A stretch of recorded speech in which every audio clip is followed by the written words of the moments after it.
تازه او زبردست خبر. بلوڅانو پر پاکستانی فوجیانو ډیر خطرناک برید کړی. چیرته او څومره فوجیان ورمردار کړي دي او څومره پوستې ورسقط کړي دي، جزئیات په دې ویډیو کې را سره وګورئ او چینل هم سبسکرایب کړئ. لیدونکو السلام علیکم، ستړي مشئ. پر پاکستانی فوجیانو برید کې بلوچ جنګیالیو 19 پاکستانی فوجیان تر هدري او روغتون ورسول. د بلوچستان د رسنیو د راپور له مخې بلوچ جنګیالیو د کچ په بولان او تربت سیمو کې پر پاکستانی فوجیانو برید کړی چې 2 تنې وروژلي او 15 تنه نور یې ټپیان کړي دي.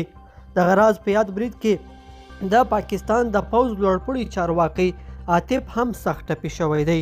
په ورته وخت کې بلوچ جنګیالیو د بولان په پیر اسماعیل سیمه کې د پاکستانی فوجیانو پر پوستي برید کړی چې 4 تنې وروژلي او 8 تنه نور یې سخت ټپیان کړي دي.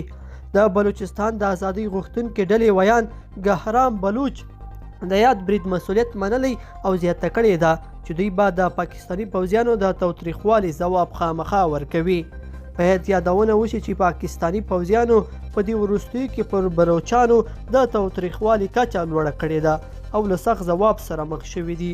دغه راز پاکستانی فوجیانو په تیر یوه میاشت کې تر 100 ډیر بلوچ ځوانان له ځان سره نامعلوم لوري ته وړي دي.